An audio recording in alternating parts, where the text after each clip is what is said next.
എന്തു പറ്റിയേച്ചി വയ്യേ? ഒന്നും പറയണ്ട, കുറച്ച് ദിവസമായിട്ടേ ഭയങ്കര നടുവേദന, അടിച്ചു വരാൻ ഒട്ടും പറ്റണില്ല. 2 സ്റ്റെപ്പ് കൂടെ ഉള്ളൂ, ഒന്ന് അടിച്ചു വരാമോ? ഷോ, നീ എന്ത് വർത്താനായി പറയുന്നേ? അവളെ കൊണ്ടാണ് പണിയെടുപ്പിക്കുന്നേ? നീ എന്താ ഈ കാണിച്ചു കൂടുന്നത്? നിനക്ക് ചെയ്യാവുന്ന പണിയല്ലേ ഇവിടെ ഉള്ളൂ. മരുമോനാണെങ്കിൽ മരുമോന്റെ അമ്മ ഇവളെ കൊണ്ട് പണിയെടുപ്പിക്കുന്നത് വിചാരിച്ചിട്ടാണ്, അവൾക്ക് റെസ്റ്റ് കിട്ടിക്കോട്ടെ എന്ന് വിചാരിച്ചിട്ടാണ് അവളെ ഇവിടെ കൊണ്ട് നിർത്തിക്കണേ. എന്നിട്ട് നമ്മൾ ഇവിടെ അവളെ പണിയെടുപ്പിക്കുക? കൊള്ളാമല്ലോ. ഉണ്ടായിരിക്കും. അവിടെ ഡോക്ടർ വന്നത് കഴിഞ്ഞ പ്രാവശ്യം പോയി പറഞ്ഞാൽ ഒത്തിരി ആണെങ്കിൽ മേലാണെങ്കിൽ ഒന്നും ചെയ്യൊന്നും വേണ്ട, വെറുതെ എവിടെയെങ്കിലും ഇരിക്കുക, ഭക്ഷണം കഴിക്കുകയൊക്കെ ചെയ്താൽ മതിയെന്ന്. വെറുതെ അവളെ കൊണ്ട് പണിയെടുപ്പിക്കാൻ വേണ്ടിയിരുന്നത്. നിനക്ക് ചെയ്യാവുന്ന പണിയല്ലേ ഇവിടെ ഉള്ളൂ. എന്ന് ഇവർ അടിച്ചു വരാൻ 2 സ്റ്റെപ്പ് അടിച്ചു വരാനാണ് ഇവിടെ ഇവളോട് സഹായം വേണ്ടത്. അമ്മ, എനിക്കൊന്നും അറിയാഞ്ഞിട്ടല്ല, ഞാൻ ഇവളോട് ഒരു പണി പോലും ചെയ്യാൻ പറയാറില്ല. ഞാൻ തന്നെയല്ല എല്ലാം ചെയ്യാറമ്മേ. പക്ഷെ ഇതിപ്പോ നടുവേദന എടുത്തിട്ടാ, 2 സ്റ്റെപ്പേ ഉള്ളൂ. പിന്നെ നടുവേദന, ഈ നടുവേദനയൊക്കെ അത്യാവശ്യം എല്ലാം ഉണ്ടാവും. പിന്നെ ഗർഭിണി ആയി കഴിയുമ്പോൾ പല വേദനകളുണ്ടാവും. പിന്നെ ഇതൊക്കെ സഹിച്ചല്ലേ ഒരു കുഞ്ഞിന് ജന്മം നൽകുന്നത്.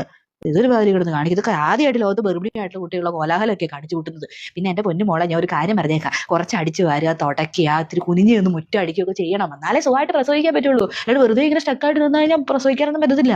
അങ്ങനെയുള്ള ബുദ്ധിമുട്ടുകളൊക്കെ ഉണ്ട്. ഞാനൊക്കെ എന്തോരം പണി ചെയ്തിട്ടുണ്ടെന്ന് അറിയോ പ്രസവിക്കുന്ന സമയത്തൊക്കെ. അതാ പറഞ്ഞത്, അതൊക്കെ നിനക്ക് ചെയ്യാവുന്ന പണിയേ ഉള്ളൂ. നീ വേഗം അടിച്ചു വാരിട്ട് ഉള്ളിൽ കയറി വരാൻ നോക്കിയേ. ഒരുമാതിരി കിടന്ന്. മോളെ നീ വാ, നിനക്ക് ജ്യൂസ് വേണമെന്ന് പറഞ്ഞിട്ടുണ്ടായിരുന്നില്ലേ? ആപ്പിളും പാലും കൂടിച്ചിട്ട്. അമ്മ അത് അടിച്ചു വെച്ചിട്ടുണ്ട്, വാ ഒന്ന് കുടി. ചേച്ചി മെല്ലെ അടിച്ചു വാരിയാൽ മതി. നടുവേദന എടുക്കണ്ടെങ്കിൽ മെല്ലെ മെല്ലെ അടിച്ചു വാരിയാൽ മതി. അമ്മ പറയണതൊന്നും കാര്യമാക്കണ്ട. ഞാൻ തന്നെ ഇച്ചിരി ജ്യൂസ് കുടിക്കട്ടെ, ഭയങ്കര ക്ഷീണം. മകൾക്ക് ജ്യൂസ്, മരുമകൾക്ക് ചൂല്.